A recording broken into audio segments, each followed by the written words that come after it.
wherever you are. Make it TFR. Truth Frequency Radio.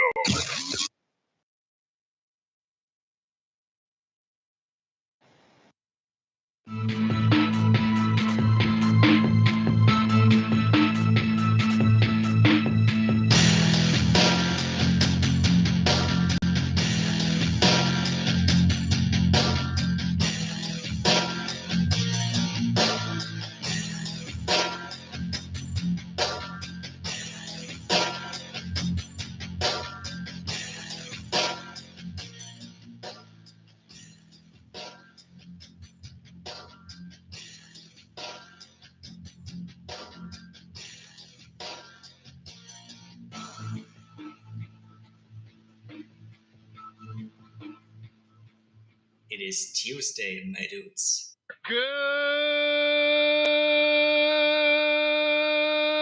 morning, TFR. Good morning. Hi, this is Alan. I like Ironworx because it's where everybody knows your name, and they're always glad you came. I love Ironworx with Josh, Walt and Zack. It's like sitting in your front room having a cosy chat with your best friends. Hi, it's Diva here, and I just want you to know that Ironworx with Josh, Walt and Zack, it's definitely my favourite dose of reality. Come join the family and keep it flat. Why sleep in when you could get your dose of iron in the morning? Listen to the Ironworx on TFR. This is Enlightened Dawn. Roses are red, violets are blue. Iron Realm Media is the best on the plane. To this show, I will forever be true. You guys are truly the best, and I love you guys. I'm so thankful to have you in my life. Do you like listening to space letters from Never a Straight Answer?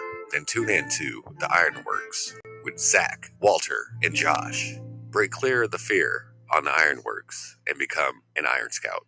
Yay! And a happy Tuesday to you all. Everybody, welcome to The Ironworx right here, Truth Frequency Radio, TFRlive.com. And this silly transition is just going to piss me off. Welcome. We are short someone this morning. Walter was feeling a little under the weather, so he's going to be sitting this one out. He was a little sleepy, having some computer issues, and was up late trying to fix them. But we do have Zack Zabala, Mr. Good Times for All. Zack, how the hell you doing? Almost awake, Almost. I guess. Yeah. Getting there. Yeah, could not fall asleep last night. I didn't take a nap yesterday, on purpose, and I don't know what it was. 9 o'clock I laid down. 11 o'clock I got up. I think I got to bed about midnight. I think. I don't know.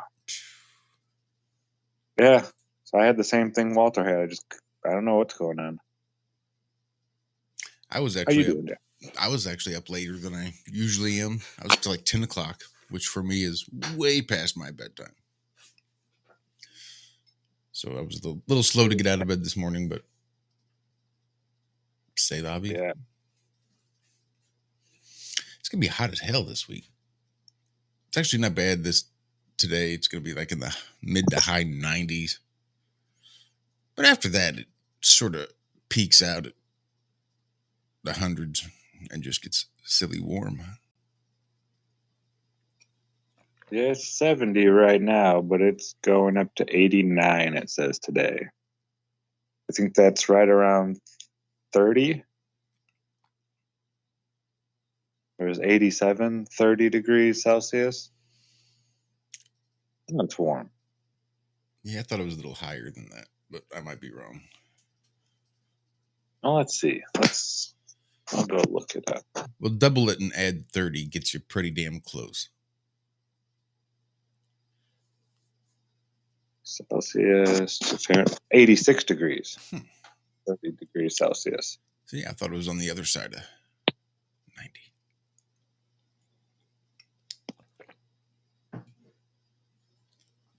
I know Europe's going through a bit of a heat wave. France and Spain and everybody's getting them high temps. It's crazy. Look, Voynich says it's body temperature here. That shit's uncomfortable.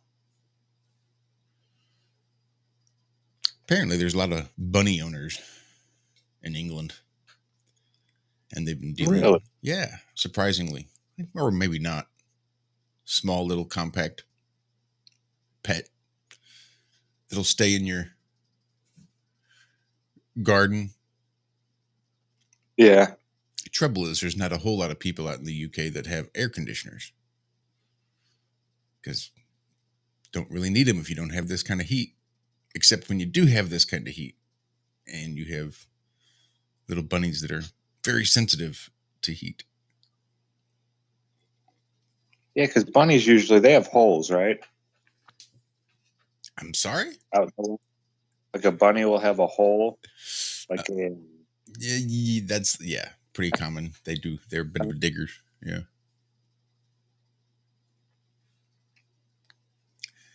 But they have no really any other way to regulate their heat. They don't sweat. They don't pant. So you have to make sure that they stay in a relatively cool area. And that's like dogs not sweating. Sort of, but dogs do sweat a little bit. If you notice, ever notice Hank's feet smell like Fritos every once in a while? And then, of course, they do pant. And that's how they regulate their body temperatures, with the panting and the breathing. Yeah.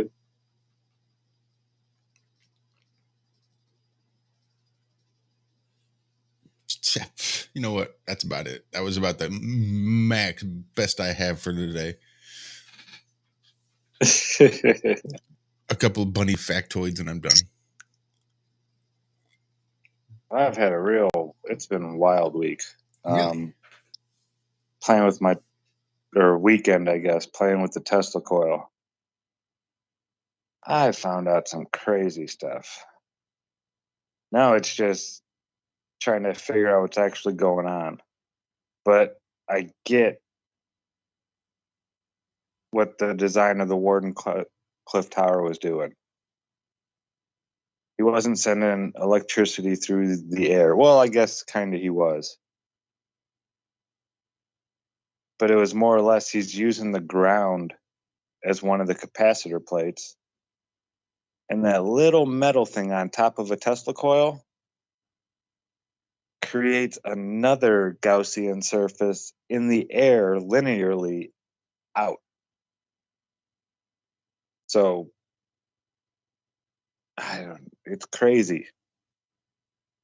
Because I have that EF meter or the EMF meter, and I can watch all this stuff. When I have the Tesla coil off and I have the EMF meter sitting below it, that little metal bar on top, it's like a washer.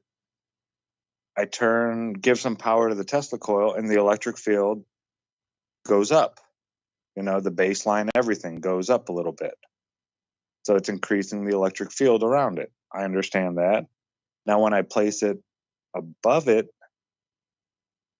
it zeroes it out when I add electricity to it. It makes like a new ground, but above it. The charge is still happening there below it, but above it, it's not. It's like it started it over almost. It's like it created a whole new Gaussian surface. It's crazy. And the Gaussian surface is just a plate, like a metal pizza dish would be a Gaussian. It holds or distributes a charge. That's all a Gaussian surface is.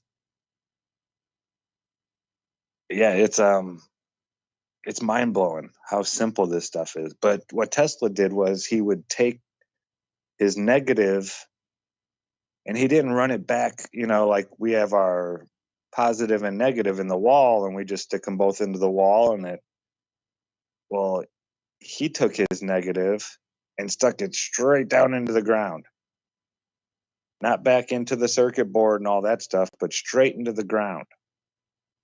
So that made the ground part of the machine. And that top bar is like my 2 pizza trays, almost. So you have the ground is one pizza tray, and the top of that silver ring creates another invisible pizza tray with the air. I still don't quite understand why that happens, but I don't know if anybody does. And there's no magnetics involved in this. This is electrostatic. It's genius. And then I found out that if I alternate the current a little bit, because I'm using a DC blah blah blah generator, or power supply, and I just go between like 2 and 5 volts. I don't even go up, and the Tesla coil can take 12, but 2 to 5 volts, and I oscillate back and forth between that. Instead of flatlining it out at 0 now, it puts out these crazy pulses that are like 2300 volts, 600 volts, and it wouldn't drop below 600. And that's where that whole spark gap technology came in, and why it was so important. I'm starting to understand all this stuff, and why all these people I've heard them say these different things about, how Tesla did it. And some of them were real close and right on, but some of them were way off, but they still had part of it right. Yeah, when I showed this stuff to Bob, he couldn't, but he's like, man, we were not taught any of this stuff in college. Electrical engineers.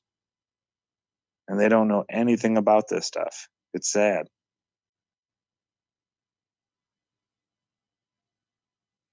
That's crazy. That just boggles my mind. Yeah, it was neat, man. It's fun playing with this stuff. It is. Now I just need to record I hate video editing.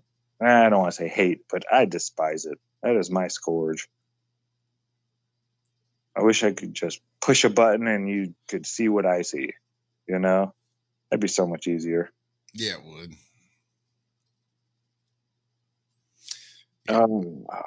How are you all out there doing in chat? Big shout out to everybody there in chat. I'd start reading names, but I'm sure I will miss somebody, and then I feel bad. That's a Walter thing. You guys can blame it on Walter.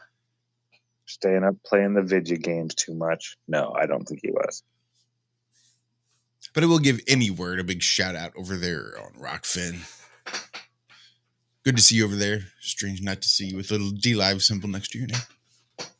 Shout out to any word. So MIT scientist. Oh, sorry. Go ahead.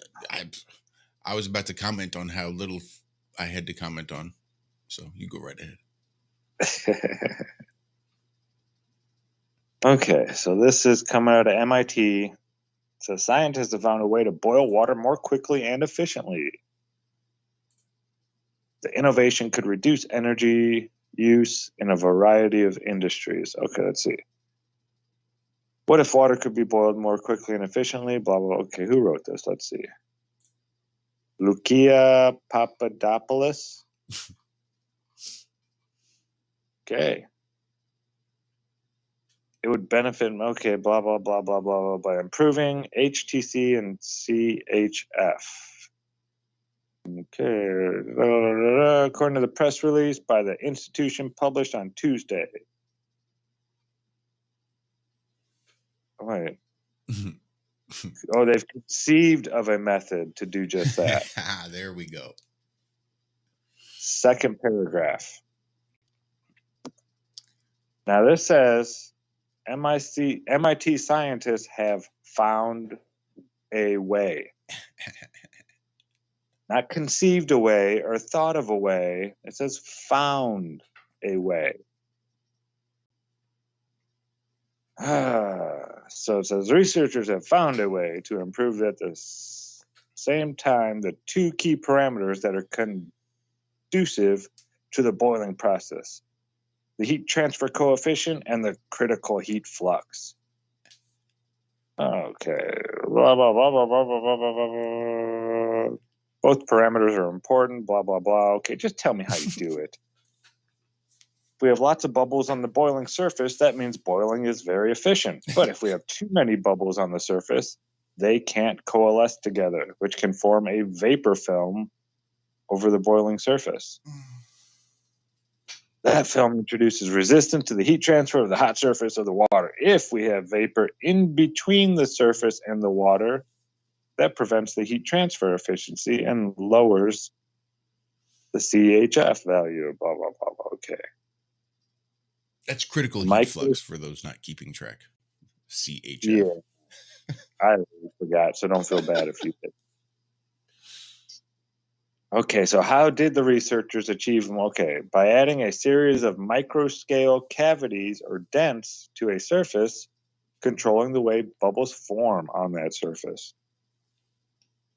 This kept the bubbles effectively pinned to the locations of the dents and prevented them from spreading out onto a heat-resistant film. That makes sense. Define the position of bubbles and minimize the bubbles. Okay, I was doing my Arlo Guthrie impression, but okay, thus far been promising, but MIT professor of engineering Evelyn Wang argued that it took place in a small-scale laboratory conditions that could not easily be scaled for practical application in modern devices. Modern devices? Who the fuck is using Steam in a modern device? How many modern devices require boiling water to operate? Steampunk coming back anyway, I guess. Surfaces that can be used in practical dimensions. Okay, showing that we can control the surface in this way to get enhancement is the first step.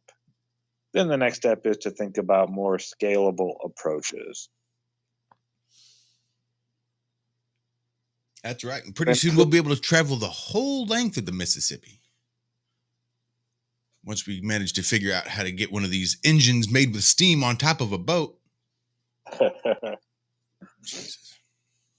So I don't get it. They didn't give any data saying it, it helped by this much or that much. So I don't even know if they've actually done it or if this is all theory. It said they did something in very small scales, but what'd you do? What was the outcome? How much faster did it boil? They boiled water 0.7 seconds faster than they would have otherwise. Like Ross in chat, like Ironworx in chat says, you can put them in a vacuum, boil it a hell of a lot faster. But the coffee tastes like shit.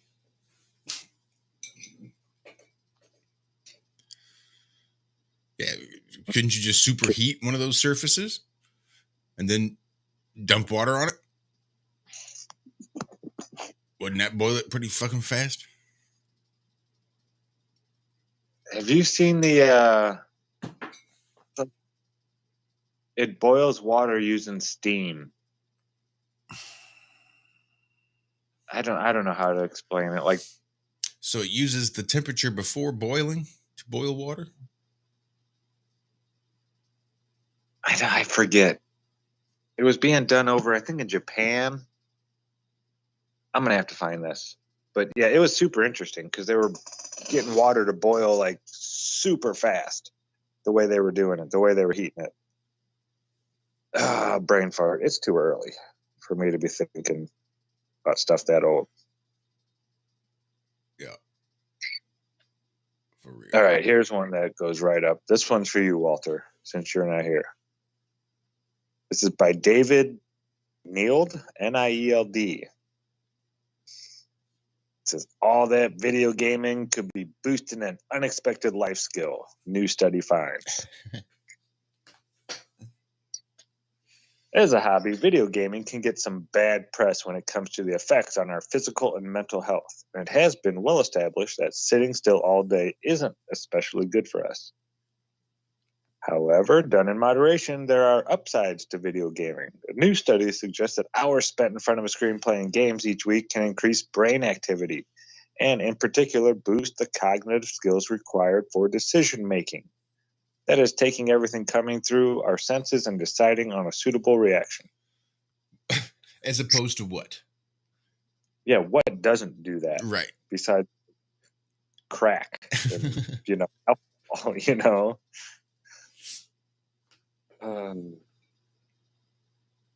Okay, the researchers behind the study suggest that video games could even be used as a training method to improve rapid-fire decision-making processes in the brain.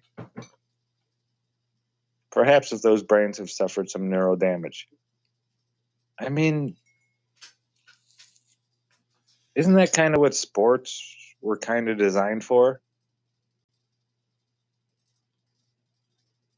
I know they're used today to, just distract and give us something to focus on so we don't all kill each other and all that kind of stuff. But when games were invented, most of them were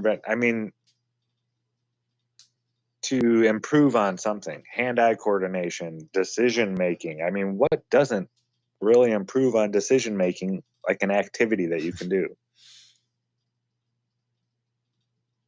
Unless it's something so random, I don't know. So I don't know about how much I like this article, even though it says video games are okay. Ooh, these results indicate that video game playing potentially enhances several of the sub-processes for sensation, perception, and mapping to action to improve decision-making skills. This is a quote even. These results indicate that video game playing potentially enhances several of the sub-processes for sensation, perception, and mapping to action to improve decision-making skills. To action to improve. I don't know. I tried. I got nothing. Nothing at all. Here's a good one. Humanity's first ever exoplanet discovery was an unbelievable fluke. Well, half of that's right. So in 1992, that's when they discovered the first exoplanet. These two extrasolar planets, or exoplanets, were immediately intriguing. They were rocky worlds, 4.3 and 3.9 times the mass of Earth, whirling in orbit around a type of dead star known as a millisecond pulsar.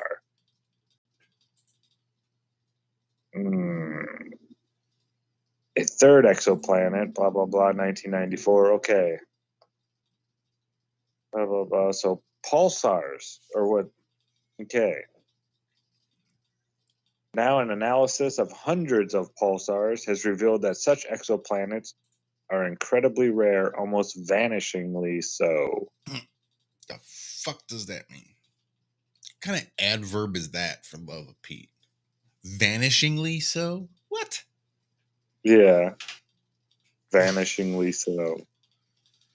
Pulsars are pretty rare. Only around 3,300 are known in the Milky Way at time of writing. That's quite a few. That's quite a few. Vanishingly so. Yeah, when you think of it as not billions and trillions of miles, and it's all just right there. They're 3,300. That's quite a few. Now they're saying fewer than 0.5% are likely to have rocky Earth-like worlds in orbit. That's just 16 pulsars. Oh. Millisecond pulsars are even rarer, with around 550 known in the Milky Way. Now, wait a minute. You just said there's the pulsars. Okay, never mind. I was thinking rocky planets 16 blah, blah, blah. A pulsar is a rotating neutron star that has beams of radiation shooting from its poles. Fuck yeah. Oh my God. Are they serious? That's what they're saying, that a pulsar such is its orientation that as the pulsar rotates, it beams sweep past Earth, making the star appear to pulse. Think of a really dense cosmic lighthouse. God, believe this shit? Well, I believe this shit, so I can't knock them too hard. I believe that they believe this shit. Of course, there's a 66 in there for number of days of one of the orbits of poltergeist.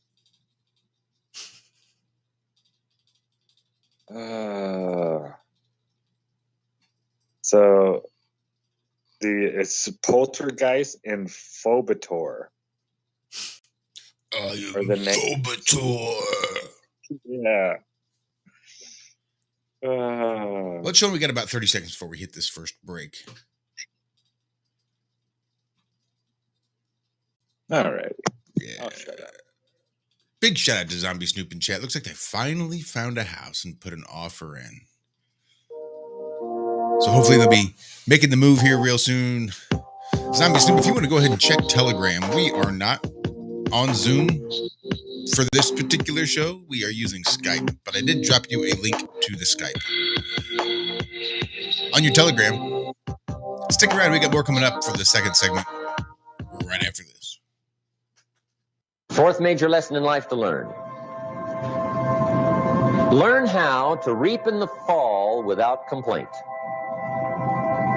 Learn to reap come harvest time without complaint. Take full responsibility for what happens to you. It's one of the highest forms of human maturity, accepting full responsibility. It's the day you know you've passed from childhood to adulthood, the day you accept full responsibility. And another note, learn to reap in the fall without apology.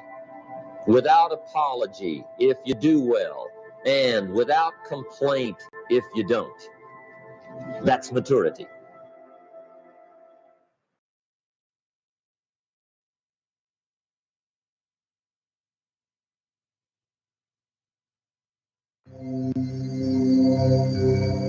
Discover the extraordinary powers of intuitive healing with pain transmutation, a method of holistic healing for the human soul, body, mind, and emotions. If you are looking for answers and a deep understanding of how to help yourself and the people around you to live a happier, healthier life, this is the right place for you. Learn how to read your soul's history in the Akashic Records. Remove negative energy attachments from your astral body and start the process of inner and outer pain transmutation. Join Pain Transmutation Community to get started on the path of intuitive healing. Change your energetic state. Manifest new and exciting experiences. Re-energize your life and build inspiring connections with others in our community. Travis Cook, America's Evil Genius, here to invite you to join us every Tuesday afternoon here on Truth Frequency Radio. No, on our show, you will not see a bunch of three-piece suits or a cocktail party, and you certainly won't see a bunch of inside the Beltway banter. But you will see eye-gouging, crotch-kicking, no-holds-barred political discussion, the likes of which you won't see anywhere else in media. America's Evil Genius. We come to you every Tuesday from the outskirts of war-torn St. Louis, Missouri, where there's always a good race rider sex scandal just around the corner. Join us every Tuesday, 3 p.m. Eastern, 2 p.m. Central, and noon on the left coast right here on TFRlive.com. America's Evil Genius, Travis Cook on TruthFrequencyRadio.com.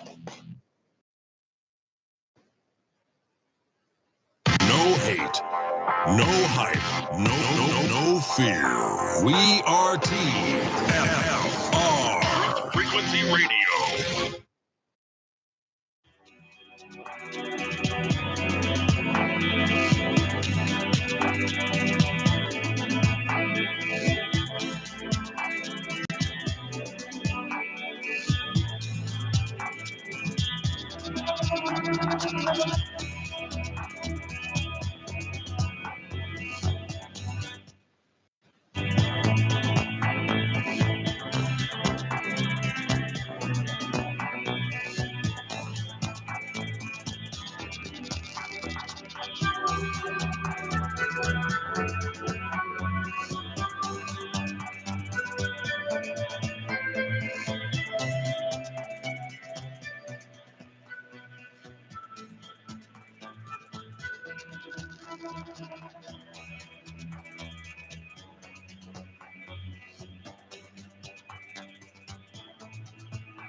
Pitter patter, let's get at her.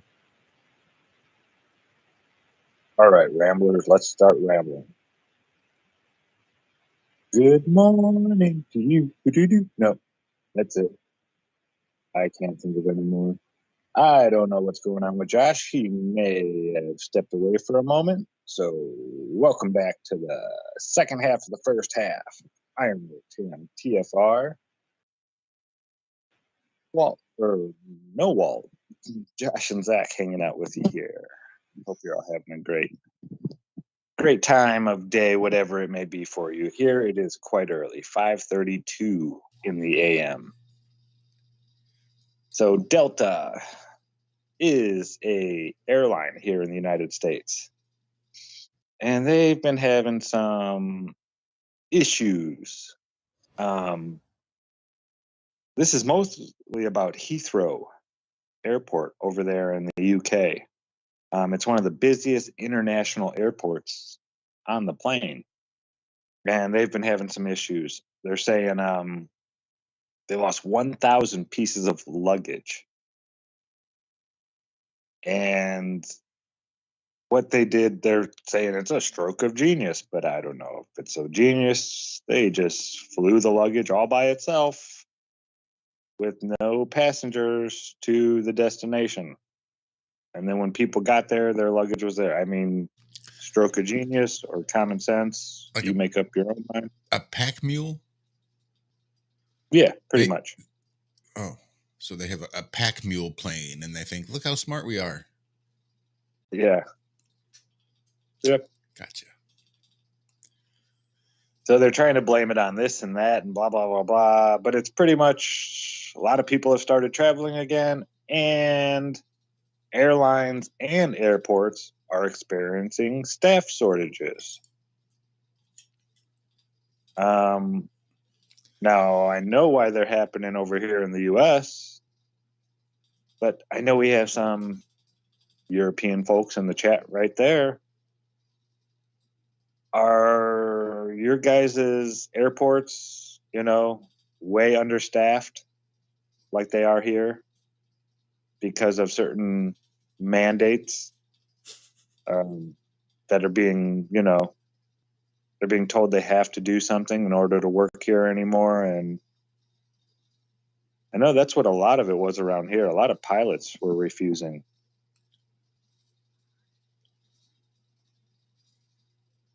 So let's see.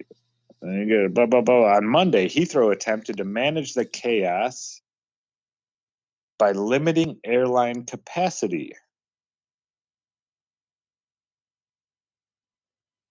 That resulted in canceled flights, of course. In one case, Delta said it led to roughly 1,000 pieces of luggage being left behind. The passengers were able to be rebooked on other flights, but their luggage stayed behind. That is, until Delta came up with a brilliant idea. The canceled flight couldn't transport any passengers, but that didn't mean it couldn't carry their baggage back to the U.S. So Delta loaded up an Airbus A330 with 1,000 pieces of luggage and flew them to Detroit, where they could be transported to wherever the passengers ended up. So maybe I'm dense, but what you're saying is they had to cancel a flight. So because that flight was canceled and they couldn't send that flight, they thought, well, we'll just send that flight with luggage. Because this plane isn't going to fly to that destination anymore. It was canceled, so we'll just fill it with luggage and then send it. Yep. Couldn't you have kept the luggage, kept the passengers, and not canceled the flight? You would think. I mean, it was already flying there. Right. And then you just said, well, nope, we canceled it. So now it's going to fly there anyway with no passengers, because that's what a canceled flight means. Brilliant idea. No, I think this is just one of those feel good type of, hey, you can fly and it's not as bad as everybody's saying. It's summertime. Go buy a plane ticket. Don't worry about your luggage. Delta was offering passengers $10,000 to give up their seats because the flight was overbooked. That's what you do. You go fly in Delta. You find something that's, where you get the very last seat. Because that means it's overbooked then. Because they overbook just about every flight, isn't it? I thought. Because they have cancellations and people no-shows and this and that. So they try to keep the planes as full as possible. Every seat that's empty, that's like throwing money away to them. Yeah, I think we talked about this. I don't know if it was on one of these shows or maybe just us by ourselves, but I know we talked about them overbooking and then offering people money not to fly. Was that Jonathan from Jersey? Is that what we were talking to that about? Could be. And he was hoping that the money that somebody else would come and it'd be overbooked so he could sell his ticket. Because they do offer you. I've never heard of 10,000 before, but I mean, the way the dollar's going, that's not surprising me. It's going to be $10,000 for a loaf of bread here soon. Right, I'm going to say $10,000 does at first seem pretty high, but when it's like $800 for a ginger ale, yeah, I know the prices on airline tickets have skyrocketed.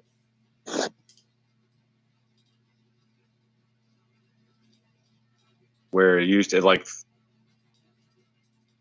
for a second there, we were looking to fly Jaren's buddy back to Denver. And that's usually around 10,000 airline miles or something like that. It would come out to. Well, we got it for 18, and that was it was up over 30,000 miles. 3 times the normal charge that they would charge you using your miles and all that stuff. Which doesn't make sense to me, because if you have an airline mile, you would think, okay, I can use that, and that will pay for the plane to go 1 mile. So if my destination is 900 miles away, or, then I need to give them 900 airline miles, and that should get me there. Does that make sense? I thought airline miles were just like an early form of crypto. A currency? Yeah. Like Dum Dum Rappers or Bazooka Joe comics, if you wanted to save them, collect them all, and mail it in and get your who's a what's it sent straight to your house. That airline miles was just like a credit for the airline. For every 1,000 you fly, you get 1 airline mile. Or whatever it is. or you can earn them by using your credit card at local restaurants and eateries. You can earn air miles that way. In different ways you can earn credit for your American Airlines account. But I might be wrong. I haven't flown since the 90s, so you're asking the wrong guy.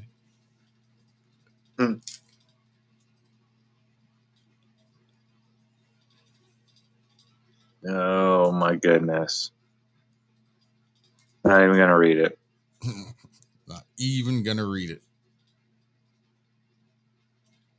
A new jab will be ready this fall. Yeah. No Good. shit. Good to know. The YouTuber builds transparent jet engine to show how it works. Nope, not clicking it. Florida family drives into electric car problem. A replacement battery costs more than vehicle itself. Yeah, that could be an issue when one of the components of your vehicle costs more than you paid for the whole thing. Yeah. How does that work? Wholesale pricing, Zach. Wholesale pricing. You see, if you're Elon Musk, then you negotiate your cost per unit way down because you can promise to buy several million units. But if you're Bill and Sandy Smith, who realize they need to replace the battery on their Tesla car, and you stroll into your Tesla dealership and say, I would like to buy one single backup battery for my Tesla. Well, they say, well, there's a sucker. Okay, we'll sell you one, but it's going to have that 5,000% markup. Turns out that battery is going to be worth more than the actual Tesla because we just don't get that wholesale pricing that Elon can negotiate for us.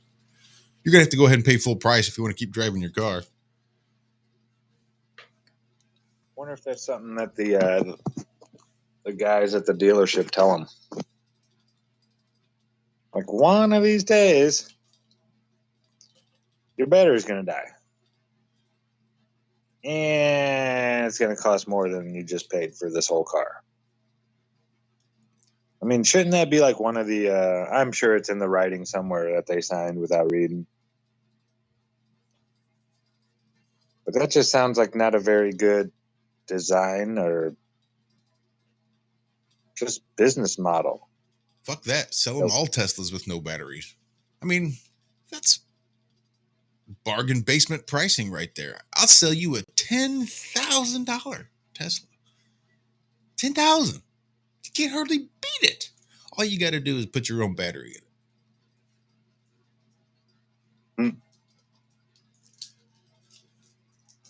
Sure, your battery's going to cost you about $40,000, but that's fine.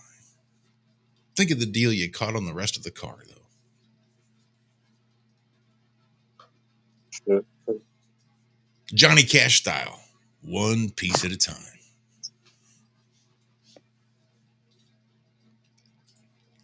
Where are we? 13 minutes till we hit the halfway point. I just saw this one. NASA says a humongous building-sized asteroid heading for Earth today. This was Sunday, so I don't think it hit us. No? Would we even know? A day after an airplane-sized asteroid hurtled very close to our planet, there's a new terror on the way. I mean, now they know it's not going to hit us, right? So why would they call it a terror? That's just super fear porn. Yep. Clickbait. Yes. NASA says an asteroid today will get extremely close to Earth. Now let's hear what they say extremely close to Earth is. In fact, quite a few asteroids are flying in space and heading towards Earth. NASA warned about this humongous asteroid, which is as big as a 50-story STOREY skyscraper, or almost double the size of the Statue of Liberty. The asteroid will make its closest approach to Earth today. NASA confirmed that the asteroid will pass near Earth on July 17th. This mammoth space rock, known as 2022 KY4. Astronomers' eyes are on this asteroid to make sure there is no deviation in its path that may bring it even closer to Earth, or even crash into it. Still haven't told us how close yet. These giant rocks in space, known as asteroids, generally travel around the sun, but can even change their path due to the gravitational force of planets. So does this asteroid pose any risk to Earth? Well, I don't know, you just said it was a terror. I mean, how many terrors don't pose a risk? Thankfully, this asteroid will miss Earth. Oh, thank God it's one of those safe terrors. Whew. Yeah. Not by a large margin, though. No? By what margin? According to NASA, this asteroid will get as close to Earth as 3.8 million miles. Boop, boop, ba-doo. One. Okay, for better understanding, this is more than 16 times the average distance to the moon. 16 times. Well, this is still a larger distance than asteroid 2022 NF, which passed near the Earth on July 7th within just 56,000 miles. What?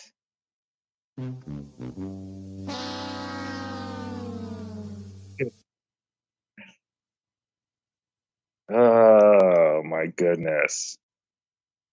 So it was 290 feet, moving at 16,900. Hey, it sounds kind of like the ISS. So for reference, the Statue of Liberty in London is 150. Yeah, because I even knew there was a Statue of Liberty in London.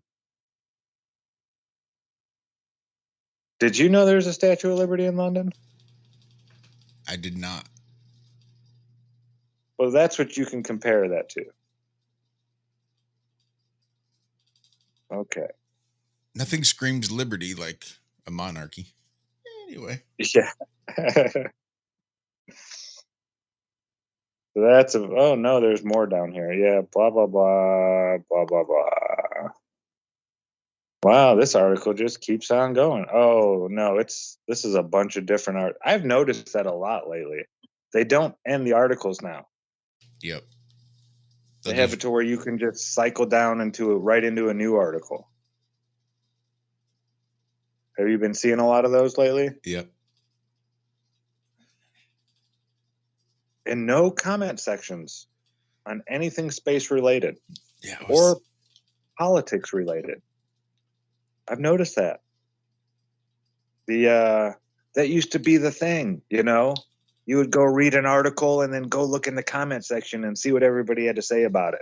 Because there's always somebody that has something to say about it. We were going to design our website around a comment section. It used to be called Livefire, I think. And Livefire, you would have an account and your account would travel with you across from Livefire comment section to Livefire comment section. So you could sit there. It was really cool, but I think it's another one of those things that Adobe has locked down and now charges a pretty hefty premium for, if they even still have it. Because like you said, everybody's shutting their comment section off. And I was thinking about this, it might have even been yesterday, that that's probably just flat earther related. I mean, I know for space it is for sure. There's a reason you can't go and comment on almost any space related story. I don't care where you get the link from, who shares it. Most people just turn the comment section off because you can't find one that doesn't have a flat earther in it. And that's why I bet you if you find one with a comment section, it's going to be loaded with flat earthers making fun of it. And that's why they shut them off. And it was probably the zealots that got it turned off on all the political articles, I guess. Well, yeah. We don't want people making common sense at the end of our article. It'll destroy our brainwashing.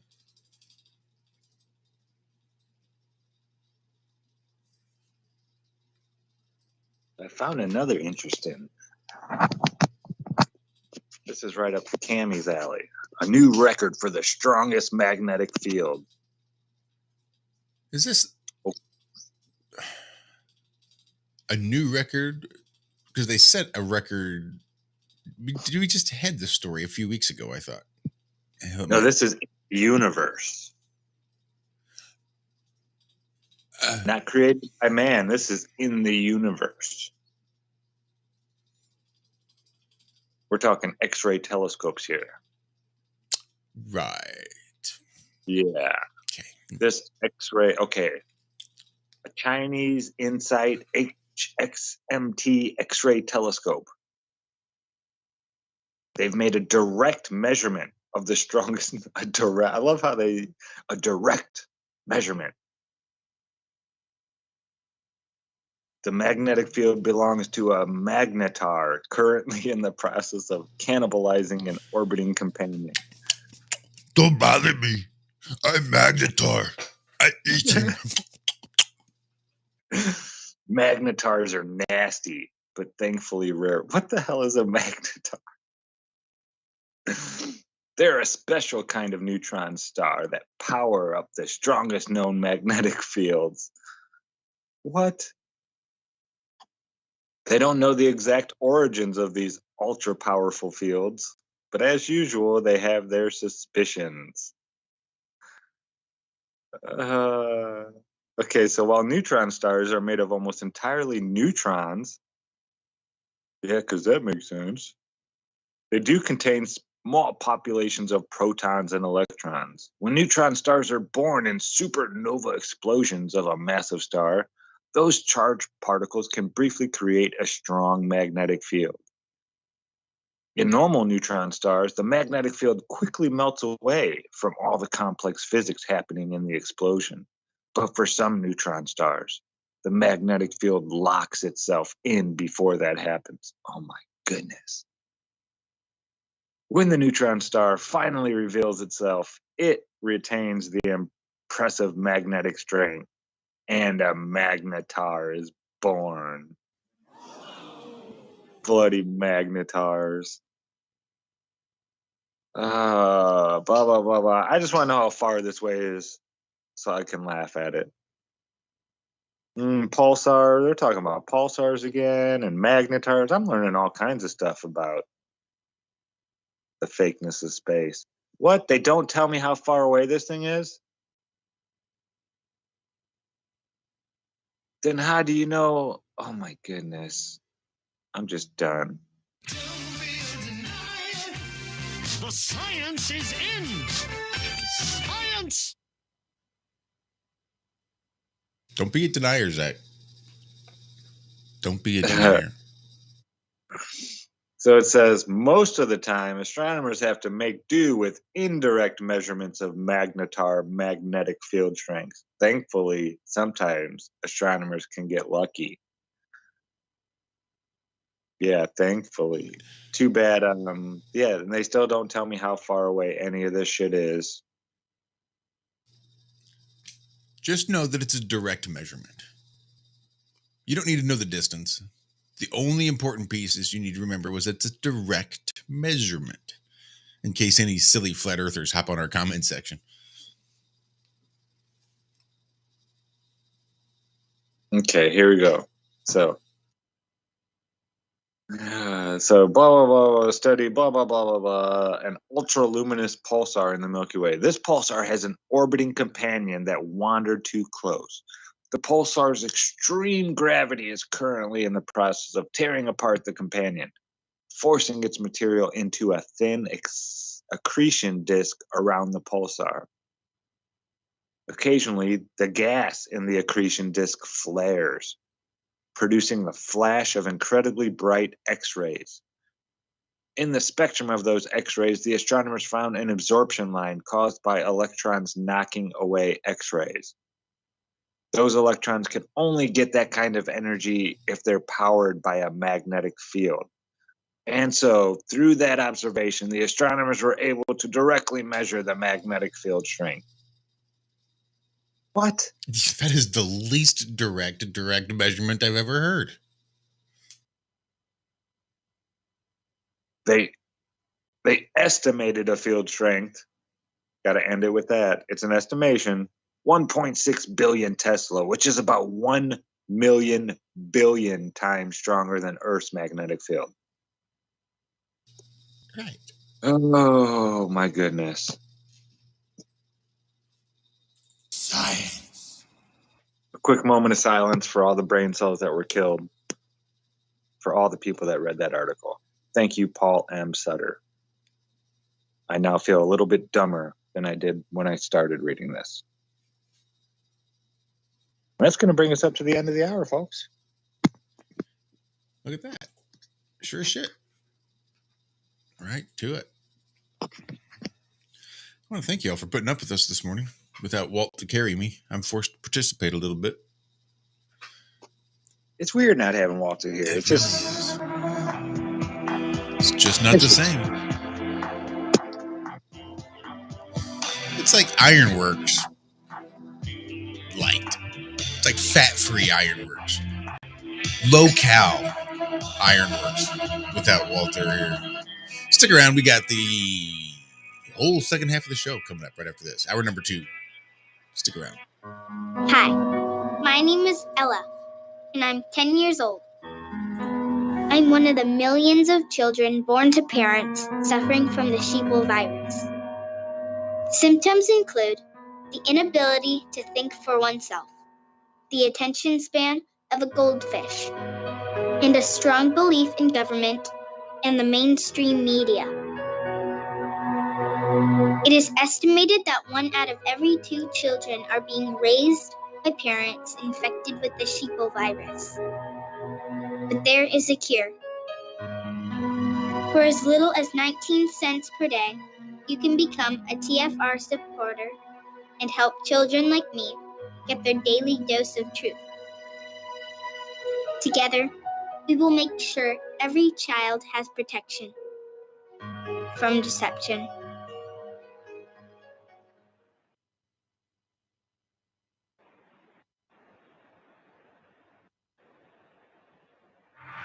Proverbs 4:20.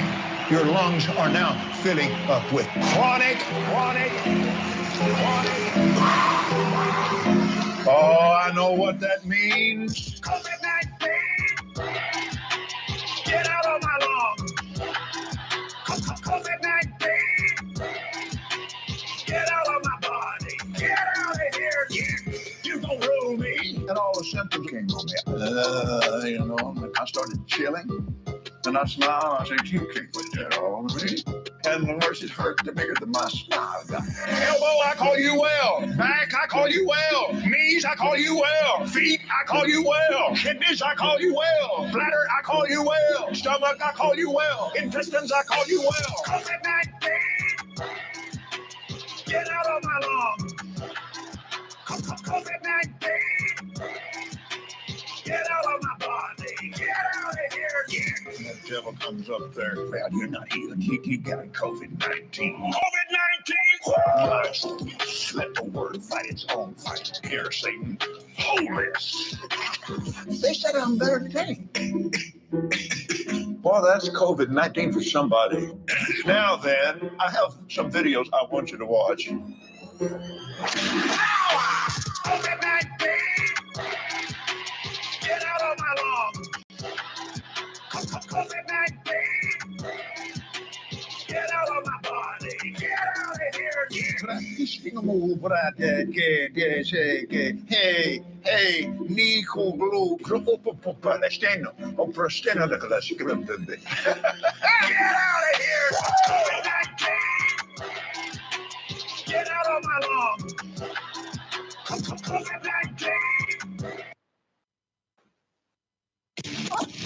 This is the Truth Frequency Radio Network.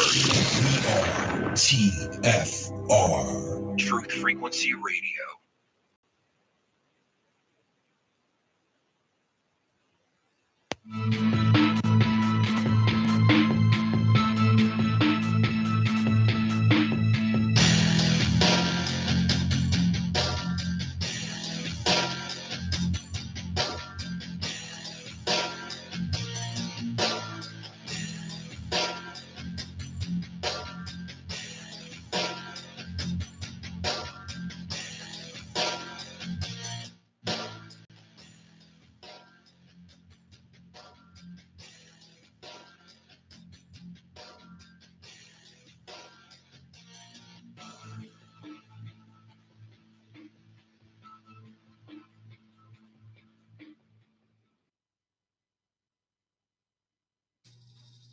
Well, hell, look.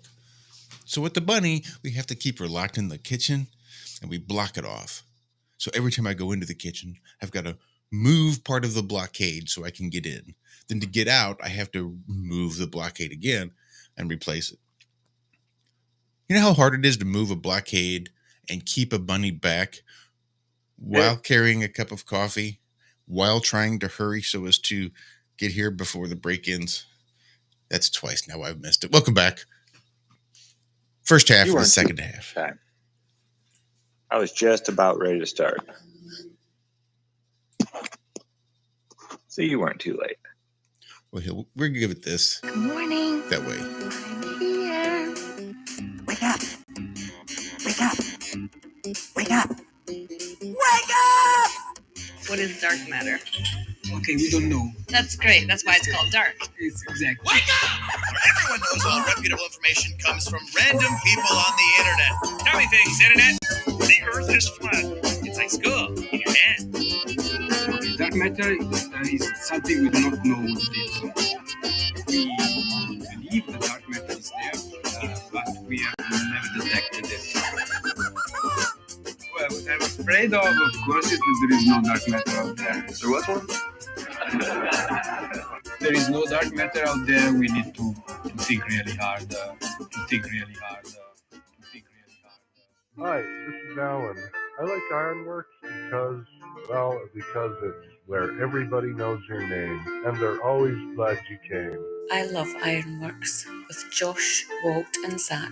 It's like sitting in your front room having a cosy chat with your best friends. Hi, it's Diva here, and I just want you to know that Ironworx with Josh, Walt and Zack, it's definitely my favourite dose of reality. Come join the family and keep it flat.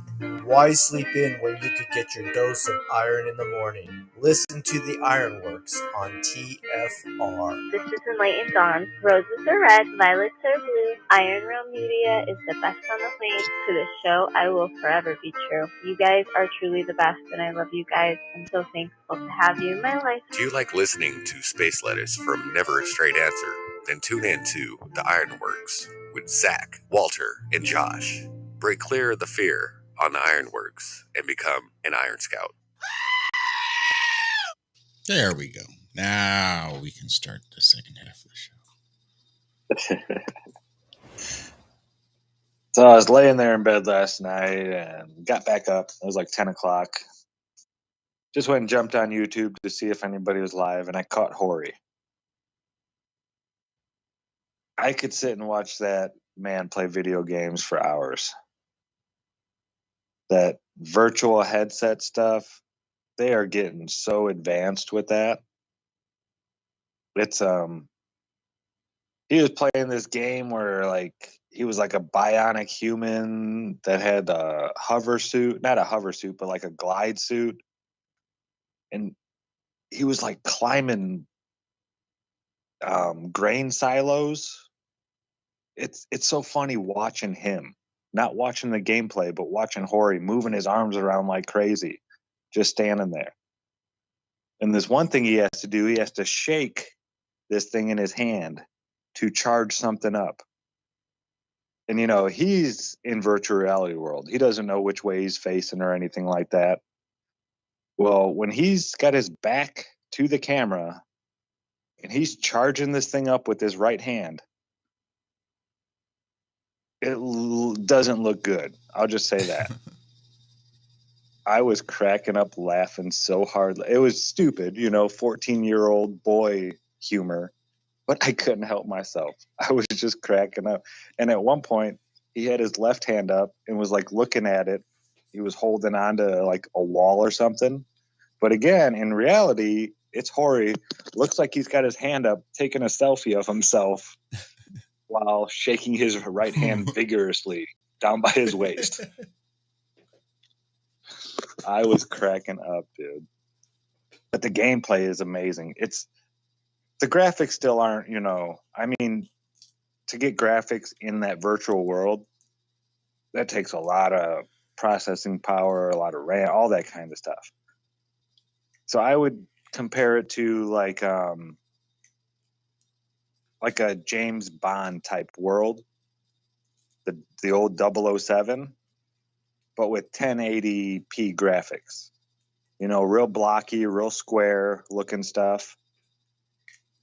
But like when you look at your gun, it looks really nice. It doesn't look like 360p. It looks like a 1080. But the world is more blocky. They can't. It'd be way too much processing information right now for computers right now. We're getting up there.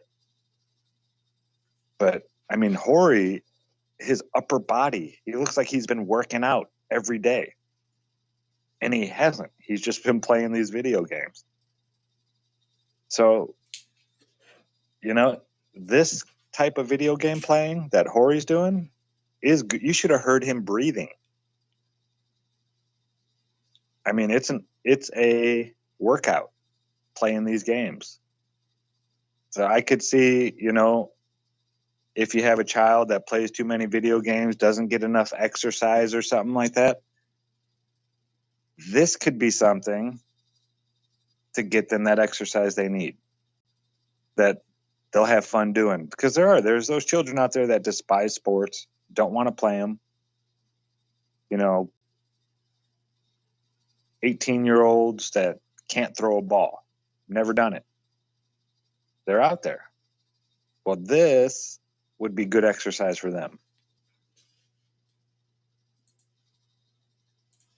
Yeah, it's amazing. I mean, if everything was set up to be a good thing, and yeah, this video games could be so much more than they are, than just killing and violence and all this stuff. They could be used as educational tools in school. Imagine every child with the VR headset at the location they're learning about. You can go walk around the Great Pyramid or this or that. There's all kinds of applications that could be used to explain, how tall something is, this or that, to look at the Earth from a different perspective, the true Earth.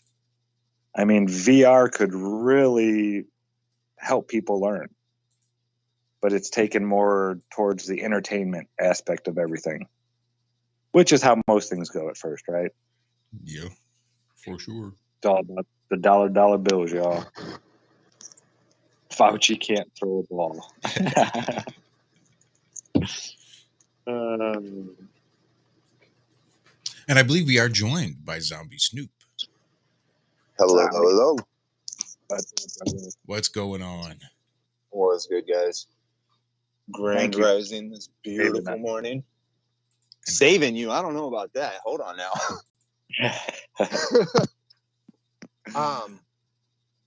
So Zach, I thought I heard Bob say on Sunday that it was Cammy's birthday? Yes. Will you do me a favor and wish her a very special happy birthday for me, because it's also my mother's birthday on Sunday. Really? Yes, it is. Awesome. Yes, I will absolutely do. She loves hearing stuff like that about people who have the same birthdays or even I love close little synchronicities like that. Yeah. Yeah. So no, I would definitely. That's awesome. I hope you guys can hear me all right. I'm in my truck. I'm on my way to work. If you can't hear me, just let me know and I'll drop out because I don't want a bunch of background noise. Nope, you sound good to me. Mm-hmm. Okay, good. Since we don't have Walter this morning. I figured it would be for me to call in and. Yeah, man. Uh-oh. We're starting to get you cracking up a little bit. Yeah, it did look like you broke up just a touch. Possibly work, and that Aviator. What's that book called that David Weiss is on so hard right now? That the Aviator that crossed the poles or something. I forget. It's with, one that with Walter the big pond map. just got. Yeah, he just got it. I forget the name of it. Well, the only thing I don't like about that map, just it's so chaotic. It doesn't seem like it would work in nature to me. And that's one thing that Zach and Cammy have, been so hard on is if it doesn't work in nature, if the magnetic doesn't match up, stuff like that. That map doesn't seem to make sense. I like the idea of it. I definitely think there's more land out there, but the kind of like rings in a pond make more sense to me. But Zach, how much work have you actually done with the ferrocells and playing with the magnetics and getting that center pole out of the two outer poles? Oh, I've done it. Like, you've played with that a lot, right? Yeah. I actually showed James grounded extracts last time he was over here. Yeah, I remember him saying that on I can't remember if it was a Wake and Bake or if it was when he joined on. But either way, so you know how, all right, everybody's seen the Warnon moon map where we're all off canted to one side. All right, so do you think it would be possible if that whole magnetic system could move independently of the land and kind of dictate where the sun and the moon are to control what is thawed out? That's an interesting idea. I'm not sure. You're going to have to let me think about that for a second. I'm going to have to go look at some. I don't know if you could actually move it without moving the magnet. Right. Things creating it, but it doesn't mean just because I don't know if it's possible, it doesn't mean it isn't. There's so much to learn out there still. For sure. I'll definitely look into that because I know they say the magnetic field is drifting and this and that and all this stuff. And I mean, there's evidence of that. They've had to change runways, because runways are the way they're declination named number, right? Yeah, their declination. So I don't know, man. I just had a revelation with the Tesla coil over the weekend, and it dawned on me that we don't need a Gaussian surface, a solid Gaussian surface above, like a plate. You know how I was thinking we were between two plates? Right. Well, the tree of life, as the ancients called it, if that was actually some type of Tesla coil, that would create our electric field in this realm. Right. It would like layer itself out, right? Like Yeah. the layers of the supposed atmosphere. Exactly. Right. So now this isn't magnetic, though. This has nothing to do with magnetic. Right. So I'm not sure about the magnetics. Yeah. So, okay. So what I was thinking is if there's any truth behind that moon map, right? And let's say you put, excuse me, let's say you put one of those pillars in the center or like almost the center of the moon map. And then you had that second pillar on the outside edge and kind of rotated around like a big clock. Would it move that whole system so that over the course of however many years, new lands are thawed out and old lands are frozen over? And I was also wondering how it would affect if rather than like turning like I just said, what if it was one pole in the center and then multiple poles on the outside at like a 12 o'clock, 3 o'clock, 4 o'clock, 8 o'clock, you know what I'm saying? Like different positions. So you then could it turn creates, off and turn another one on, and right. Or it would create different individual ponds around that focal point. So, because to me, when I first saw that Awarnon video and the moon map, I watched just that moon map part probably like, no bullshit, like 5 or 6 times in a row. Within like 2 or 3 days, I had watched just that 45 minutes on the moon multiple times. That, I'm not saying it's 100% accurate, but that's like the closest thing that's made sense to what the moon is to me since the beginning of all of this. So yeah, to me, I just feel like there's more to that than that other map from that book. It's, to me, that's just clearly a fantasy map. You know what I mean? Like a Lord of the Rings map. yeah, that's just it though. Right now, we don't know. Yeah, of course. You know, for me, I love speculating and stuff, but I always try to keep some of my my thoughts like with something I can actually play with and test and verify. Right. Like I try to stay grounded. I spent way too much time with my head in the clouds trying to figure out the sun and moon and stars and all this stuff. And it dawned on me that, hey, you researched, over a year and a half on all this stuff, the lights in the sky. And 8 months was hard research on just the sun. And I came to the conclusion that I now know less than I knew before I started. So yeah, it's without being able to actually go out there and see what's out there. Yeah, I try my best not to even, I mean, I think about it, but I don't give it too much time because that'll come maybe in my lifetime.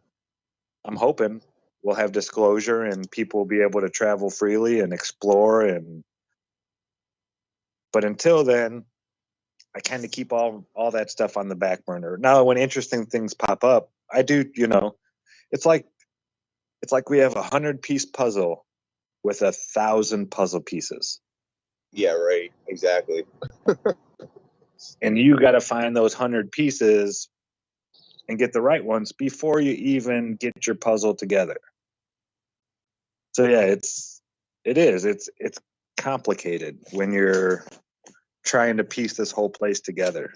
Well, it also doesn't help when the whole system's working against us so that we can't piece it together. Yeah. If we had a little bit of help, that would be great. But yeah, we were talking about that on, I don't know which Globebuster show, but yeah, I just lost my train of thought. Brain fart. We can't know certain things. Now, will we ever know? I don't know. I would love to have actual data from someone like NASA. Yeah, right. To know exactly where these so-called satellites are actually taking their data, gathering data from, or is the data that they show us even real data? I used to go and look at these satellite images that's the first thing I would do when I woke up. I was waiting for Nibiru to be coming. And it was so interesting because they said Nibiru is coming from the south. You could only see it near Antarctica. All the observatories. That to me says some stuff, because David has also talked about how, all the biggest telescopes are all pointing out south. That's crazy. What are they waiting for? What are they looking for? Right. Like, clearly you're not looking into space when all the biggest telescopes in the world are looking to the outer edge. I definitely think that NASA at the very least has a better understanding of what's going on than anybody else. I think I don't think they know the exact model, but I think they got a pretty good idea of what's going on. Yeah, I remember from the 90s reading this article. late 90s, like 98, 99, when internet didn't have, videos to play. It was all dial up pretty much where I lived. But I was reading this NASA or an article about a NASA scientist who went crazy and started screaming about the Earth has 3 suns. 3 suns. 3 suns. And that made me think kind of the cosmic egg. Yeah. The sun here, a sun out there. Now, I wasn't sure if I can't find the article. Can't even find anything written about that article or even a mention of it anymore. Oh, that thing's probably way gone. Yeah, I wanted to know if he was talking about like the sun we see. Are there 3 of them? Like one comes around, and then if it were like the moon map Earth and a big giant Earth in a one circle, and like this sun came around and then it went, and then the next sun comes around and starts the next day. Right. That 3 suns, or did he like go out to Antarctica? And I can't remember like where he was at when he saw these 3 suns or this or that, and I can't find anything on it. But yeah, that's one of those articles I wish I could go back and read it, or just find out who he was and talk to the guy. Yeah, right. Speaking of old articles and scientists, I personally think ever since you talked about that first paper that Hawking published about the whole universe being flat and 2 Gaussian plates like that, I think he was a flat earther, and I think he knew, and I think that's why they put his ass in the chair. Yeah. It's so shocking to me that, I mean, they knew he was a super genius at a very young age. Right. Why is there no video evidence of this man speaking? I mean, he was even a teacher. Yeah. Yeah. Professor. So why is there no video recordings of this man's? They knew he was a super genius. Why can't I find a paper written when he was taking physics? Not astrophysics and black holes and blah, blah, blah from 1965, but the stuff he was doing before that and physics. I found one article by PBS, and I think I even have it. Yep, it's saved right here. It says, let me see if I can't read this. Nope. I have a screenshot of that article from one of your videos, and I can't read shit on it. I found a better one. Okay. It's the Flat Earth Universe, Stephen Hawking's universe. It shows like a petri dish full of water with land poking out of the top. Like mountains. It says not so much a theory of the universe as a simple picture of the planet we call home. The flat Earth model proposed that Earth's surface was level. And that's all they say about Stephen Hawking. This is what he proposed. Although everyday experience makes this seem a reasonable assumption, direct observations of nature show the real world isn't that simple. When sailing ships head into a port and blah, blah, blah, invisible from the bottom, blah, blah, blah, it goes on and talks about that.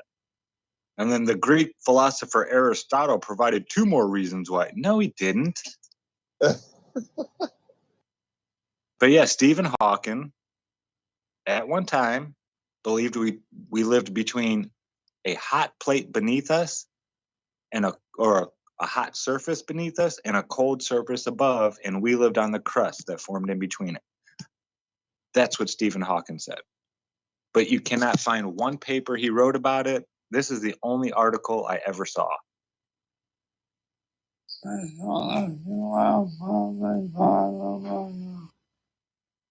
Yeah, I think it's both.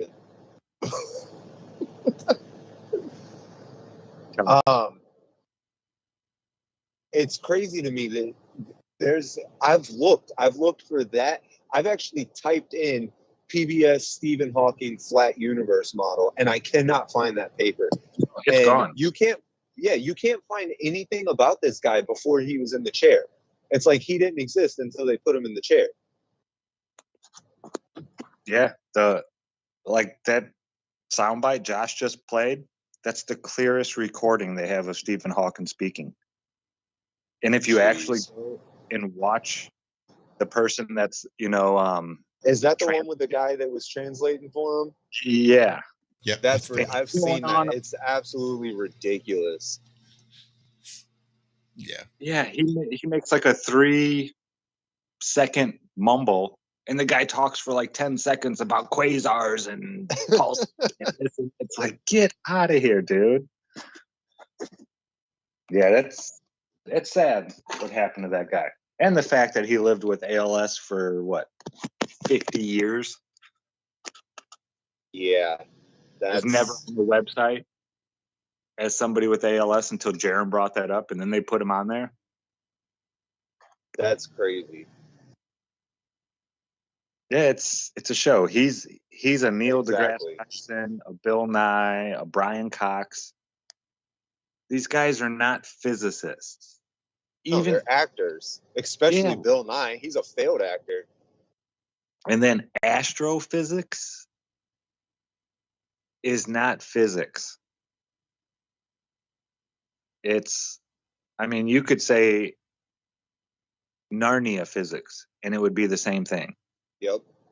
How the physics work in Neverland. Why Peter Pan can fly. The importance of fairy dust or pixie dust or whatever it's called. Yeah, it's the same analogy that Jaron and Jenny have been making about just because there's facts about Harry Potter doesn't make Harry Potter real. Truth. That's gonna be the last break. Stick around, Zombie Snoop. I hope you're gonna be able to join us for the fourth and final. Everybody else, go freshen up your coffee. Run right back here. We'll be back in just a couple of minutes. Fourth and final segment of the Ironworx, Truth Frequency Radio, TFRlive.com. It's not the amount that counts. It's the philosophy that executes your plan that counts. If a child has $1, what should he do with it? It's very important. It's going to determine the rest of his life, what he does with $1. You say, well, it's just a child and it's just $1. We call that massive errors in judgment. If a child is allowed to spend the whole dollar and they don't have the sense of where that could take them, we call that the greatest disservice to a child. Not to explain to them the journey and the road you select when you spend the whole dollar. So if a child wants to spend the whole dollar, you say, no, you can't spend the whole dollar. Child says, why not? Say, well, let me show you why not. And you take them to the other side of town and say, would you like to live here? Here's where the people live that spend all they make. Here's where they live. There's nothing better than visual to illustrate to a child. Show them the tragic circumstances. If you spend all you make, if you spend all you've got, and kids will come home with their big wide eyes. Say, would you like to live here? Would you like to live like this? Kid says, no, I wouldn't want to live here. Then you can't spend the whole... Extendivite, a 7-herb combination made from garlic, cayenne, hawthorn, bilberry, ginkgo biloba, valerian, and milk thistle. Extendivite feeds our body with the right nutrients to keep us healthy. Just listen to what Arthur has to say. I was just calling to tell you what a great product you have. I had used this about 10 years ago after I had congestive heart failure. And it fixed me up and got me going for the last 10 years. Lately, I've been having heart trouble again. So I placed another order because this was the only thing that ever worked. And I just wanted to let you know that you have a great product. To order, call 1-877-928-8822. That's 1-877-928-8822 or visit heartdrop.com. Extend your life with Extendovite. True initiation is an inward journey. It's a spiritual path that is totally inward. It has nothing to do with anything external to you. I want to determine if the grand architect is indeed what I believe it to be, which is the artificial intelligence. The initiatory path is one of self-discovery and self-revealing. It's not a journey that someone can hold your hand through. Tonight, ladies and gentlemen, I want to take you through the steps of initiation. Remember, you are divinity. Step beyond the veil with Chris and Sherry Geo. Fridays and Saturdays, 7 p.m. to 10 p.m.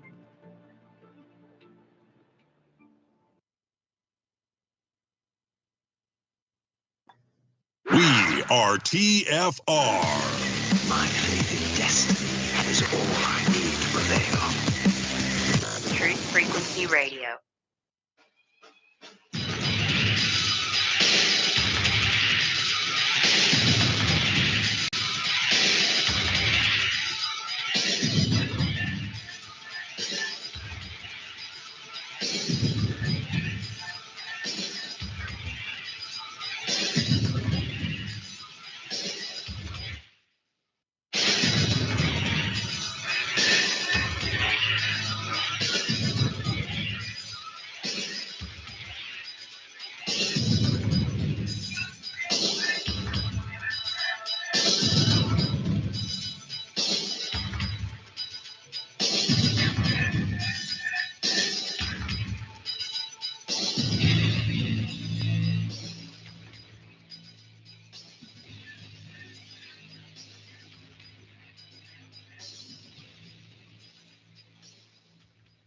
Time to make the donuts. All right, Ramblers, let's get rambling. Well, pitter patter, let's get at her. And welcome back. Fourth and final segment of the Ironworx kicking off right now. I believe we are still joined by our good friend Zombie Snoop. Me and Zach hanging out with you this morning. Walter was feeling a little bit too tired, stayed up a little too late trying to get his computer up and running again. So he is catching up on some Z's. Sorry there, Zombie, didn't mean to interrupt you. Oh, no, you're good. I was just saying I'm still here. Good. I didn't mean to interrupt you, if anything. What's been going on, man? You seen any? Oh, go ahead. If you got something, go. It's perfect because you asked what's been going on. We've actually been looking for a house in North Carolina for a little over 2 years, and shit keeps getting in the way, whether somebody else is willing to offer more money or whatever the case is. We just haven't been able to find that right house for the right price. Well, we found a house that more or less meets all our needs, and there was quite a few other offers in on it on Sunday. And we haven't gotten anything yet saying that we got the house, but my mother-in-law got an email from our realtor saying that I can't remember. I was trying to put it in chat this morning. I can't remember the word they use. No addendums can be made to the house between now and closing. I don't know if that's the right word, but it basically means that we can't ask the owner of the house to fix anything before closing the house. So I think that means that we got the house. Yeah, I'm not 100% sure, but that kind of sounds like it. That's awesome, man. Congratulations. Thank you. I really hope we got it. We've been looking for a while. I've been trying to get back to North Carolina. We already got some of my in-laws up there already, so we're trying to get up there for sure. Are you going to be northern part of the state, up in the mountains? No, we're going to be kind of dead center of the state. We're going to be just outside of Winston-Salem. But we should be close enough to where I can still come down to any meetups in South Carolina, or I know the Kakalaki crew does a lot of stuff around Charlotte, and we're only going to be like an hour and a half from Charlotte. So I'm originally from North Carolina. I was born and raised in Raleigh, so I know my way through the state pretty well. Nice, man. I hope it all works out for you. That'd be awesome. Me too. And I'm so thrilled because my plan pretty much my whole life has been to end up back in North Carolina, more towards the countryside of things, where I can kind of have my own land and do my own thing. And, that was way, way, way before I ever got into Flat Earth or, anybody involved with anybody in the community or anything like that. So now that everybody's been working their way towards North Carolina, it's had me stoked and only wanted to get up there that much more. And it's, I'm glad that it's finally happened. I've been saying for a long time that I think that as a community, I don't want to say we need to do like a cult like thing, and we don't need a compound or anything like that. But I think it would be a really good idea to have a few hundred to 1,000 flat earthers within 100 miles of each other. And 100 miles sounds like a lot, but 100 miles between 1,000 people, that's a lot of community, and that's a lot of help and love that can be spread amongst that community, Mm-hmm. So I think it's awesome what we're doing and how organically everybody's getting up there. No, it's not, nobody's pushing for it. Like, nobody's trying to force it to happen. Just people are trying to figure out where they can be free, and a lot of people are being drawn to that same area. So that's awesome to me, man. That's such an amazing thing. Yeah, there's a lot of not truthers or anything like that, but just people moving to real people. As people are moving out of New York and San Francisco, LA in drones, just masses, I mean, the homeless in these cities is just unprecedented ever in this country, probably. The amount of homeless people just building encampments everywhere now. It's insane. But yeah, people are leaving a lot of these big cities and going to like Denver and places like that. Well, the people in Denver, they didn't want to live in California. That's why they didn't move to California or New York, So people like Bob and Cammie got out of Denver as all these new people are moving in. And I think they got out in the perfect time. Oh, they did. The housing market has really slowed down out there a lot. And their house here has gone up in value. It's settling down out here, but the value of houses around here skyrocketed right after they bought this house. So yeah, I mean, it couldn't have been better timing. They got real lucky. It was like Bob keeps saying it, like God's been watching out for us or something and telling us exactly when to do everything, and it's just worked out perfect. Somebody's been watching over them for sure, because that whole their whole situation was just it was perfect. It was everything about it. Because I mean, I've been watching all of y'all since the beginning, and just watching how perfectly everything worked out for them. They went out just to spend some time with Karen, and then they decided that's where they wanted to be. And within like a few months, y'all were out there. It was crazy. It was so good. Yeah, the house sold in one day. It was on the market for one day, their house. That was it. Yeah, I think it was that's how everything is in Florida now. Yeah, the second or third house they went and looked at, they got. Actually, the second house they went to go look at, on their way there, the house sold. Now, that's how things are going. Saying that the other day. It was so hard to even find a house to look at because they were selling so quick. So yeah, they really lucked out, and we have great neighbors. We got so lucky.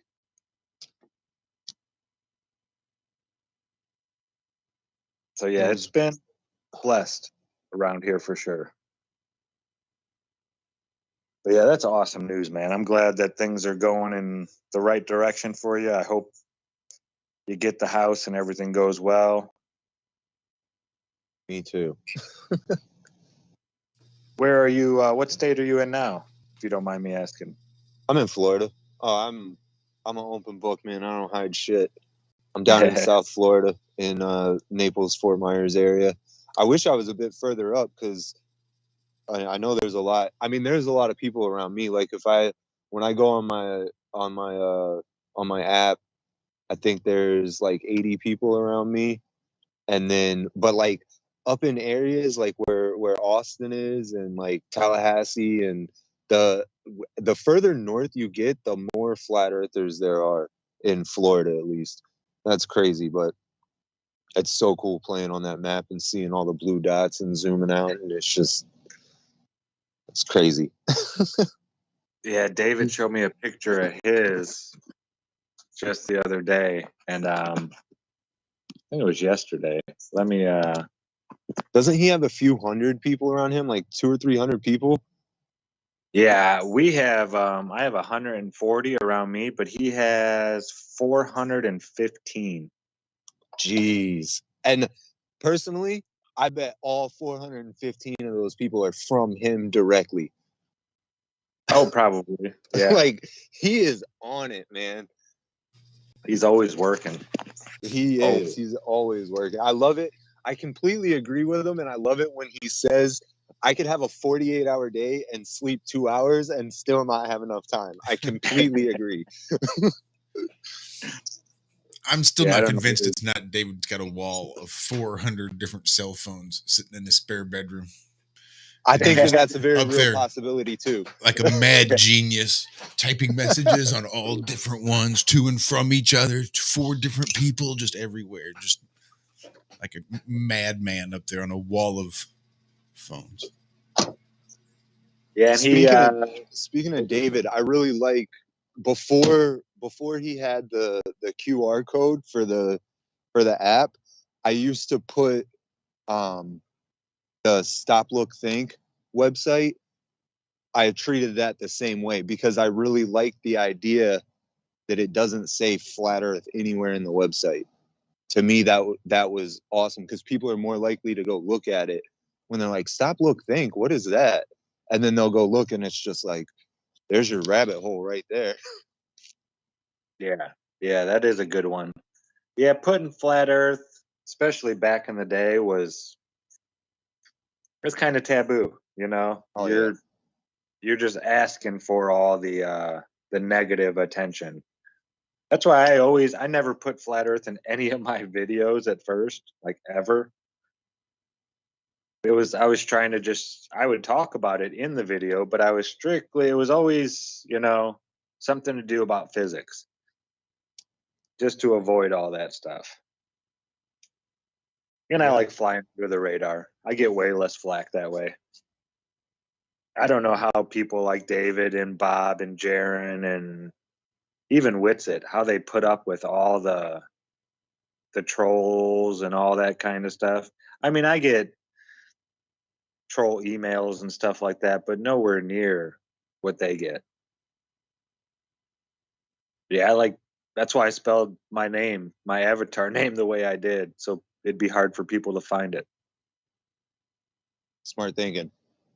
Yeah, you put in Good Times for All the way it's really spelled, you're not going to find me. No. I tried that when I first found you, when I first started hearing you on here, I tried looking for you Good Times for All, and it took somebody actually spelling it out on one of the shows for me to be like, oh, okay, I got to look for it. Weird. I got it. It's smart, though. It's a good way. It's a good way to be. But I just pulled up to work. I'm going to go get my day started. Thanks for letting me hop on and get some thoughts out real quick. Hey, anytime, brother. Thank you. Thank you guys. Seriously. Like, Friday was rough, man. Not having a morning show on Friday. Yeah. That my sucked. Apologies. That was all me. I'm sorry. It's all good. Everybody deserves a day. Just one, though, Josh. No. I don't know. All right, guys. I appreciate you have a great day. You do. Don't work too hard. I'll be sending out those positive vibes, those accepting vibes for that contract in the house. I appreciate that, Josh. For real. Thank you very much. All right. Much love. Have a great rest of your week, too. And we'll see you Friday morning. I'll see y'all Friday morning. All right. Later, guys. Later. That's going to bring us real close. 13 minutes. About halfway, I guess, for the last segment. Big shout out to David Weiss there in chat.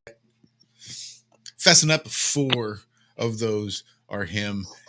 I got to say, that's really conservative.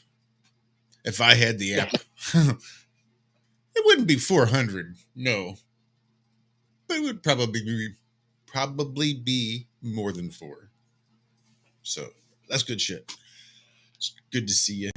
Good to see everybody there in chat. This is why I miss having Walter here. Walter was always good about doing the chat engagements. So much. This is why I think I'm just a bit on the spectrum. Because even Dixie will tell you. Like, I read the messages, but for some reason, there's a block. That filter somehow just stops everything and nothing ever responds. I watch it and everything just responds in my head. And it's like, well, you guys must be able to read my mind, right? And I just don't ever respond. And that's about what it's like talking to me sometimes is I respond up here, but not necessarily out loud. So yeah, I have that too. I'm weird like that. Sometimes you'll be talking to me and I'll be answering you in my head. Yep. Just sitting there. Yeah, I think it drives Cammy insane sometimes. But I'm so used to, when I start thinking now, because, I mean, a lot of the stuff, Cammy, I talk about, it's deep, and you have to visualize things and you're trying to grasp this new idea or concept or you're just rebuilding the old concept in your brain. And sometimes you forget to talk back. You're just so enveloped in what's going on, in your subconscious brain, this image you're creating in your head. I'm hearing everything she's saying, and then I'll just sit there for like 5-6 seconds. And it's like I'm talking in my head, but my mouth is not saying what I'm saying. Yeah, so I find myself doing stuff like that as well. Or if I'm pissed off, I'll ignore people. And that's just me being a dick. I don't do that. No. Cammy never can piss me off that bad. You got to really piss me off for me to ignore you. That's what I do. Some people like to scream and yell and this and that. I go Amish on people's asses. My buddy worked with a couple Amish guys, and they had a little argument, this or that. For 6 months, my buddy stayed there working with him, and these two Amish guys worked right next to him. If it wasn't about work, they did not say one word to him. 6 months, like he wasn't there. I've learned that pisses people off more than you yelling and screaming at them. So that's what I do. If I don't have anything nice to say, I'm not going to say anything at all. And that's my old adage I use as my reason for doing so. I'm just being a dick, though. See, if I were to give somebody the cold shoulder like that, that'd probably be about the nicest thing I could think I could do. Just to not engage. Oh, well, that's just letting them off easy, though, isn't it? If I'm pissed, well, I'm going to probably try to alter your mood. Means I probably don't think that you're having the day that you deserve, and I want you to have the day that I think you deserve. Big shout out to Campbell Autodidactic 2 in chat. We will be having him on not this Friday, but next Friday possibly. I thought it was Don't quote me on that. Not next Friday, but the Friday after, I thought. Okay. I'm pretty sure that's right. Not the 25th, but the one after? Something like that. Fuck it, it'll do. I don't know. We'll let you know before the show. But This is why we need Walter here. It's been a while since we had Campbell on, and it'll be great catching up with them again. Was it the 9th? I'm sure you all know about his channel, Autodidactic 2, and the stuff he does over there. But if not, go check it out. Just bring some food and water. A lot of them are long shows, a few hours, couple hours, but man, they are jam-packed, just jam-packed with information and amazing ideas and thoughts. And yeah, your head will be reeling for days after watching just one video. So go check out that channel. Great stuff over there. The 5th, I think, is right. Because the 22nd is this one, and it's not the 29th, I thought. But the 5th, I think, is when we're supposed to have Campbell on. But don't hold me to that. It also might be the 29th. but I think it's the 5th. Yeah, he says 3 weeks, August 5th. Yep, sure. That's it. That's why we need Walter. One of the many reasons.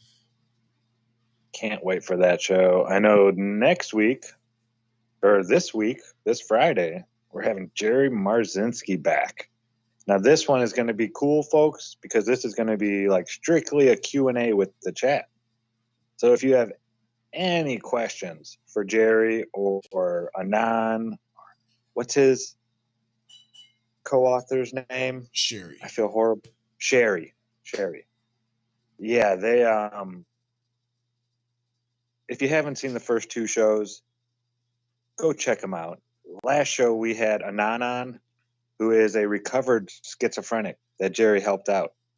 And his story is just amazing. When you speak to the man, you would never know that he was diagnosed as a schizophrenic before. You know, normal as you and I, wife, children, job, all that kind of stuff. And he seems happy even. But he's been through it, you know. He validates what Jerry says. All of the theories and hypotheses that Jerry put forth, Anon agrees with a lot of them. You know, it's not a problem in your brain. You're not crazy. That's what they want you to think, so they can give you a bunch of medication that's going to make you do the lithium shuffle, or what is it? The Thorazine shuffle. Thorazine, yeah. Which pretty much just destroys your brain, kills it. Your whole nervous system connections and everything, it just fries all that stuff. And you'll never be the same after, you know, they take care of you. But Jerry's approach was, hey, what are the voices saying? Which is not a question you're supposed to ask. The voices aren't real. But Jerry wanted to know, what are the voices telling you? Then he went to another guy. What are the voices telling you? What are the voices, you know, and he did this for 30 years. Well, you know, I don't know exactly when, but at one point in his career, he could tell the schizophrenic what the voices were going to say next. It's like the scammers, you know, the India call center scammers. They have a script that they read to, you know, get your information and all that kind of stuff and then rob you. Well, these voices that schizophrenics hear have a script. This isn't someone being crazy in hearing, you know, a voice they're creating in their own mind. They're all hearing the same stuff. And once Jerry figured this out, he thought, hey, well, what if there are these things around us that we don't see that are doing this to all these different people that are hearing the exact same stuff? He even figured out when one of these beings would leave and a new one would take its place live right there talking to these people. Like I'm saying, if you haven't seen the interviews with Jerry Marzinski here on Iron Realm, go check them out. The first one, man, did that. I never stopped thinking about it. The second one was more with Anon and just some stories from Jerry, which it was a great show. Don't get me wrong. But the first one really delved into Jerry's history and like his discovery of all this. And yeah, I mean, the greatest trick the devil ever pulled was making the world believe he didn't exist. That's one of those sayings. So if there are beings out there that have tricked us all into believing that they don't exist, you know, that's a that's a long con.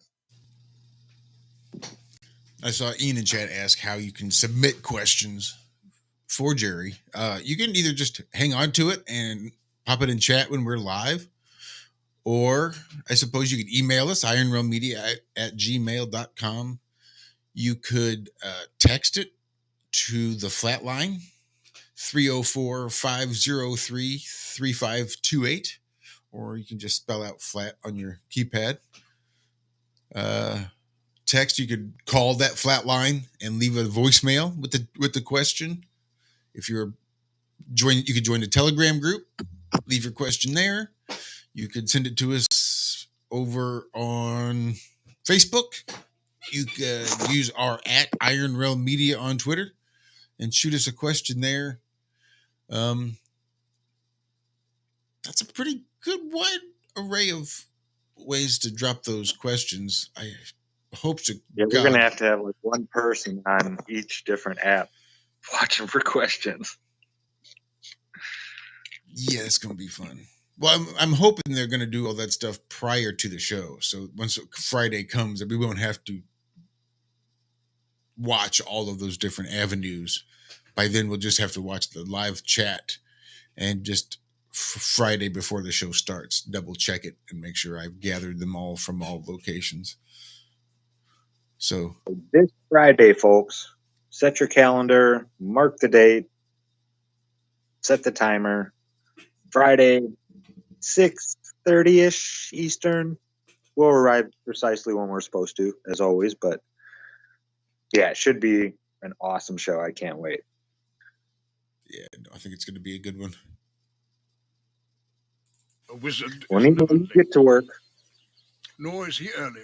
He arrives precisely when he means to. Will do. Off to work. Thank you guys for hanging out with us this morning. Walter, much love. We miss you. Zach, thanks again. Otherwise, we'll see you right back here Friday morning for more of the Ironworx on Truth Frequency Radio, TFRlive.com, YouTube, Rock Fan, Odyssey, D-Live, Facebook, Twitter, all sorts of places. Be good. Be well. Bye-bye.